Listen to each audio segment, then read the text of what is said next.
We're not going to throw out the baby with the bathwater. We're going to try and achieve the best standards for Florida. We want them to really listen to educators, to listen to the needs of students, and to listen to the parents too.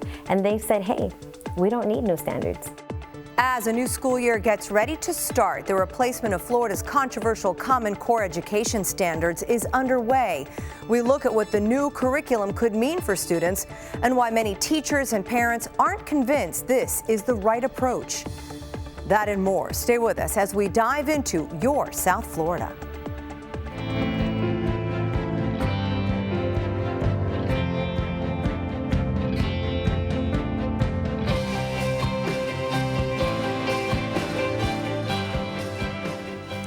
Hello and welcome. I'm Pam Giganti. Thank you so much for joining us. And welcome to the premiere episode of the new Your South Florida, where we choose one important topic each month that's having an impact on our local communities. We'll dive deep into that issue, talk to the experts, and hopefully find some real solutions. This month, we're taking a look at the state of education in Florida. As teachers, parents, and students prepare for the start of a new school year, big changes are on the horizon for public schools throughout the state. Soon after taking office, Governor Ron DeSantis followed through on a campaign promise to eliminate Common Core, known as the Florida Standards. These guidelines for the English and math curriculum were adopted nearly 10 years ago and were designed to better prepare students for college. It also led to the creation of the controversial exam, the Florida Standards Assessment, or FSA. But many parents and teachers complain that educators were simply teaching to the test. Other concerns included what some call new math and the complexity of what has been required at different grade levels, all areas that will be looked at during the crafting of these new standards.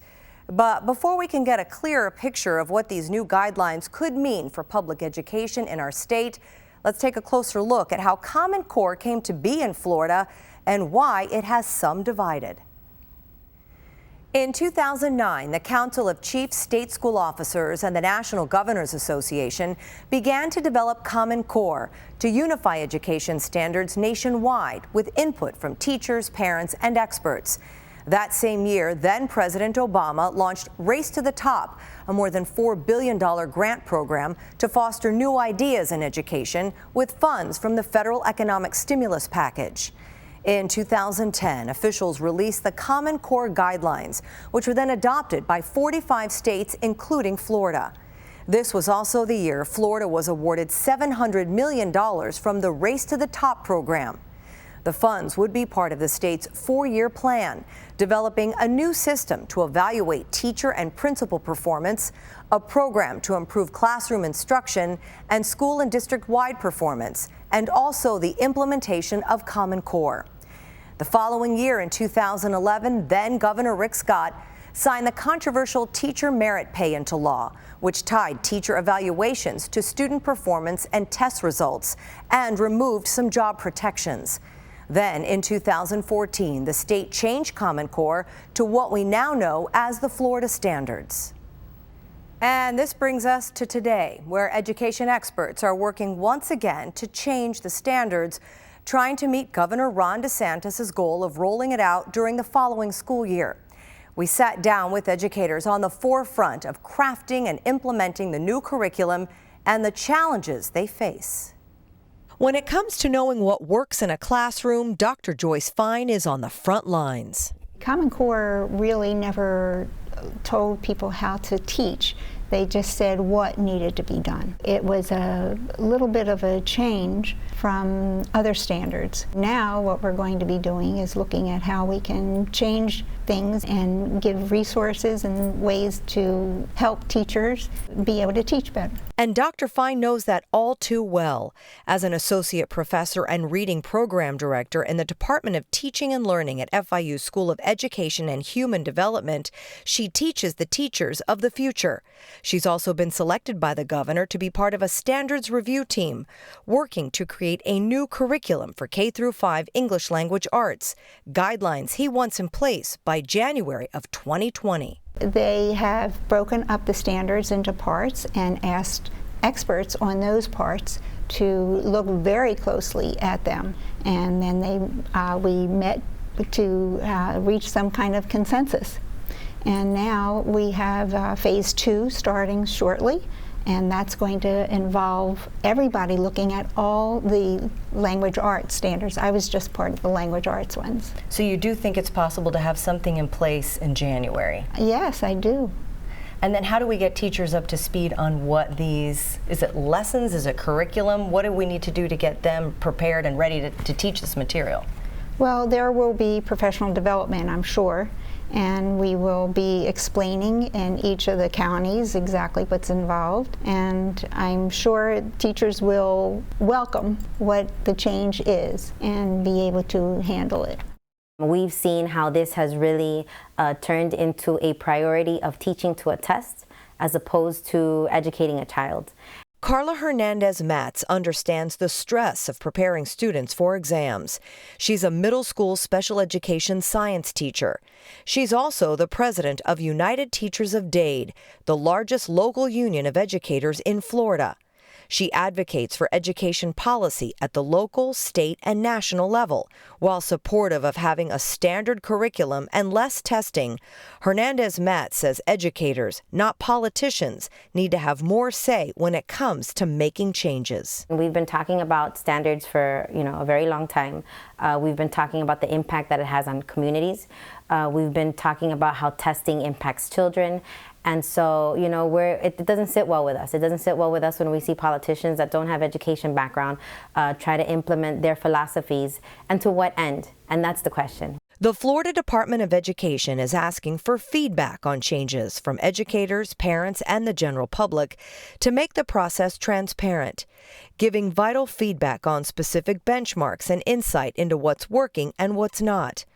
Palm Beach Schools Assistant Superintendent Diana Fedderman sees this as a critical step in creating these new standards. Honestly, one of the very first standards that the DOE learned, and all of us learned the first time when we went from Common Core to Florida Standards, was just the importance of listening to our stakeholders. And I think that's something that maybe didn't happen that very first time. And that's critical. Our parents know our students. Our teachers know our students. So many the community groups know our students. It's important that we really listen to everybody and take in that feedback. The latest feedback collected from the Florida Department of Education reveals the vast majority of those surveyed do not feel changes are needed, leading UTD President Hernandez-Mats to question why the state is continuing to go through with replacing the standards in the first place. When we see that they change the standards, which means that now they have to change the books, which means that now that there is big for-profit book companies that are going to make millions of dollars, taxpayer dollars, on creating these new books that now educators have to spend time to understand and learn so that we can teach our students. What we see is a continual goalpost changing. Why? Because we're doing good. So if we're doing good, they got to change it so that we can do bad. If a number of these people who are experts don't think a lot of things should be changed, then what is the approach? Are you enhancing the program? There are basics that have to be involved, and so we're not going to throw out the baby with the bathwater. We're going to keep everything that has to be there, and we're going to try and achieve the best standards for Florida. At the end of the day, we want equity for every child, for every neighborhood, for every teacher. And that's not what we're seeing, and that's not the support that we're seeing. So we want them to really listen to educators, to listen to the needs of students, and to listen to the parents too. And they've said, hey, we don't need new standards. There was not much of a need for change in the area of literacy, but from what we've heard, there's been more feedback around the area of mathematics, especially elementary mathematics, that more parents felt that there needed to be a change or an adjustment made. So it depended on which subject area or which grade level. It's not change for change's sake. It's making the changes that need to be made to improve the education for our students. One of those changes may include teaching students who learned English as a second language. These are students that have unique needs, and we need not only teachers that are trained, that know how to deal with their uniqueness, but we also need to have a system that really embraces them too, and understands that they are part of the system, that they are part of the children that we teach, and that our children are not widgets, and they don't all come in the same size, standard, and that therefore these standards are not going to work the same for every single child. We're very lucky in Florida because we have a population that is really our lab, and we teach teachers how to teach children who are second language learners. We have several programs where we look at how we can teach the same content but at different levels. So we learn that there are ways to help children feel engaged. Another issue concerning teachers is one that affects their wallets. Separate legislation passed in 2011 by then-Governor Rick Scott ties teacher bonuses or merit-based pay to how well their students perform on the Florida Standards Assessment Tests, or FSA. But many educators say this is the wrong approach. It puts a teacher at a disadvantage, and it also puts the school at a disadvantage because then teachers want to change schools, and the schools have to replace those teachers, and they may not get as experienced teachers as they would have if they weren't basing their pay on how the children achieve. We want our children to succeed, and because of that, and because we do this work on a daily basis, we believe that all educators, whether they're in South Florida or in another state, every educator deserves to have better pay. And merit pay is not going to take us there. We need to value the education workforce and the things that they do for our community on a daily basis. So how do you attract and keep qualified, good people and teachers in the classroom? How do we overcome this issue? Well, that's a big challenge, and I think that it's something we need to face, and that is that we need to raise the pay for teachers. And many of them pay for materials themselves, so we need to fund education, and we need to do it at different levels so that they have the materials they need and the technology they need, and teachers have a living wage. In 2018, voters in Miami-Dade, Broward, and Palm Beach counties overwhelmingly approved referendums to raise teacher pay, as well as tax dollars for increased school security. But this fix is only temporary. This is our community saying we believe in public education. We believe that there needs to be better funding, and so they tax themselves so that we can get better pay. We have to think on a grander scale. We have to think about policy, and policy starts naturally at the state level and the national level too, to recognize how important it is to have education and have it funded properly. So with Florida changing its standards and the governor wanting us to have this high level of education, I don't know if creating a problem is the right way to put it, but do you see other states following, or do you see happening maybe perhaps nationwide? Generally, education follows society, it parallels society, and this change to make our state standards fit our state, I think is going to follow suit across other places. I think there are 11 other states that are considering changing at this moment. So I think there will be a movement in that direction. You know, we really hope that everyone that's involved in these changes, that they'll truly listen to educators, that they'll hear our voices. We are on the front lines of education. We know what our students' needs are. We know the circumstances of different neighborhoods as well. And I think that a lot of times these standards or ideas come with good intentions, bad execution, and negative impacts. My hope is that we do achieve what the governor said he wanted, and that is to have the most outstanding standards in the whole country. But really, we can serve as a model because of our process and our inclusion of the public. And so I hope to achieve that kind of quality, and that's what we want in this state, in our country too. And joining me now to continue the conversation on the changes to the Florida standards and merit-based teacher pay is Dr. Sue Woltanski, a Monroe County School Board member representing District 5, and Maria Norton, a parent and teacher. Maria is also the South Region Coordinator for Miami-Dade County Council, PTA and PTSA. Ladies, thank you so much for being with us. Really appreciate it. Thank you for having us. All right, Dr. Sue, let me start with you. What are your thoughts after watching all of that and hearing kind of both sides of what's happening? We heard from Dr. Fine, who's on one of the teams to kind of come up with some of these new standards for English language arts, and then you heard from Karla Hernandez-Mats from UTD saying, why do we need to change this in the first place? Well, I think that there's no reason not to have high standards. High standards are good. The problem as Governor DeSantis, one of the reasons he wanted to get rid of Common Core had to do with the amount of testing and the complaints about over-testing, and not convinced that just changing the standards will decrease the amount of testing in the classrooms, and that's my biggest concern is the way the tests are used and how that testing impacts the classroom. And that's really been a big part of this whole conversation. That's what the governor said he heard when he was out on the campaign trail. Maria, I want to talk to you. You deal a lot with parents as being the head of the South Region for Miami-Dade County Public Schools. You deal with the teachers, with the PTA, and with the parents especially. So what are parents saying to you? What are some of their concerns? What's their beef with the Florida standards? I believe their biggest beef is the testing. I don't think parents really know much about what standards are measuring. They equate standards with the testing. And PTA believes in high standards at developmentally appropriate levels. But the parents see high standards testing, and they're both different. And I think that's where the frustration and the uncomfortableness comes from parents, that they equate the third grade retention with the standards, as opposed to the third grade retention happens because of the testing, not because of the high quality standards. Right, so there's a pressure there on these young third grade students to pass this exam or they will be held back.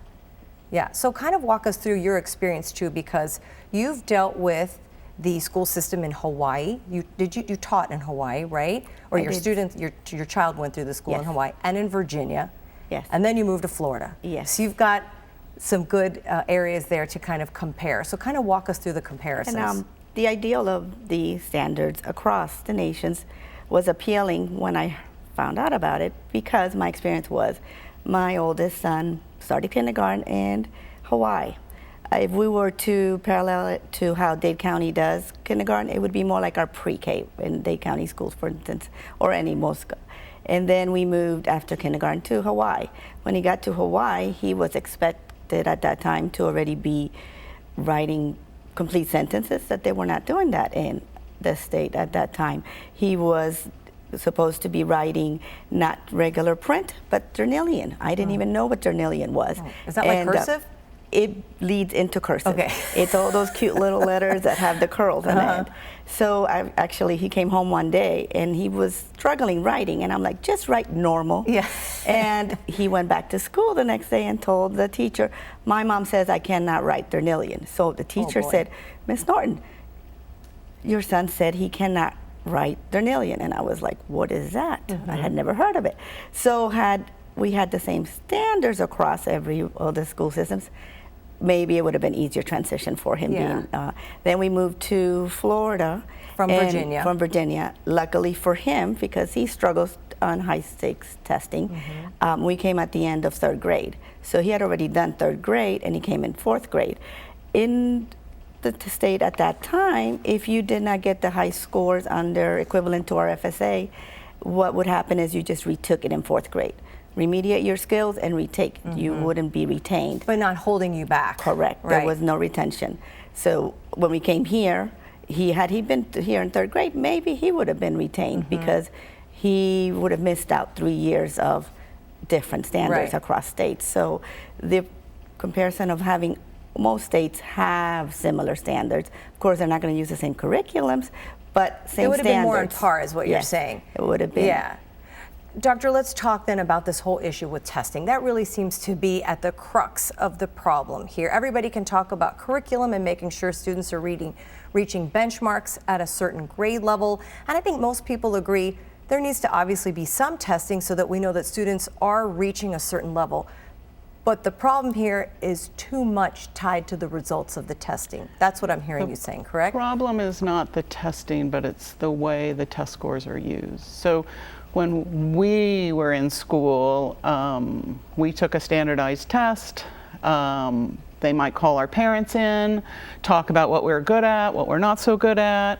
The school itself would look and say, oh, look, all our kids, you know, they do really well with fractions, but they don't get decimals. We're going to have to beef up the way we teach decimals. That's not how they use test scores now. Test scores are used to rate the schools, fund the schools. If a school is doing poorly in test scores, they might be closed or converted to a private option. We rate teachers. Teachers' contracts can be discontinued if the scores aren't good enough. They are third grade retention, whether you graduate high school. The test score holds so much weight, and if you believe people, it also affects your property values because the test scores are used to calculate the school grades. And when you use it in so many different ways, the test has now taken on new meaning. And when you reward or punish based on a test score, well, people and systems are going to do whatever they can to get over those test scores. And that, I believe, is why parents think there's so much emphasis on testing, why the first day you go back to school, the teacher tells you about the test at the end of the year. They have kids track their own data. You know, everything is focused on... They're getting tutored. Right, and the curriculum is narrowing to the point that the kids are tested in language arts and math, so they're mostly taught language arts and math with a little bit of science. And I don't think anyone believes, art, music, all the things that make us culturally human. Talk too as well about the teacher merit-based pay, which is also tied to the testing. Talk about the problems that you're hearing with that. So. When Common Core came into the state, it came at the same time as the teacher merit pay and the annual contract. And that wasn't a coincidence because those were requirements to get the race to the top money. So we got a lot of money. That money has all been spent, but we are still suffering from the policies that were put into place in order to get that money. Teachers know that if their kids don't perform, they can lose their contract, and districts are only allowed to offer an annual contract. And in low-performing schools, the state itself will tell districts that they have to move teachers whose students got low-performing scores to other schools, and bring high-performing teachers with high scores, possibly from a higher demographic. In to teach those kids. The entire system gets corrupted by the idea that you need to jump over this bar. I like to say, the state gives you lots of hoops to jump through, and so now everyone just practices hoop jumping. Right. Well, and you have a blog too, and you call it Accountability. Talk a little bit about that. Is that all tied into that? The legislators really being the ones kind of, as Karla Hernandez moving the goalposts, as Karla was saying. It's perhaps that, or it's also the suggestion that the output of a good education can be in a few standardized test scores, and so therefore we need to reward and punish everyone based on those scores. And I don't think if anyone were to think, let's imagine a well-educated person, they don't think someone who can do really well on tests. It's more than that, and by focusing so much. So accountability is using an accountability system based on a false measure, which is these standardized tests, which makes us feel like our money is being spent accountably. But that's really, accountability. Maria, talk a little bit, and we're running out of time, but about what your focus is going to be going forward with now these new standards coming out. How do you talk to parents about what their expectations should be and how to kind of handle this change? It's an interesting question. The change is could be a little scary because they've been doing so many different things up to now. The PTA does support the high standards, high quality education for all of our students. We're just going to have to, I think, sit back and wait and hope for the best.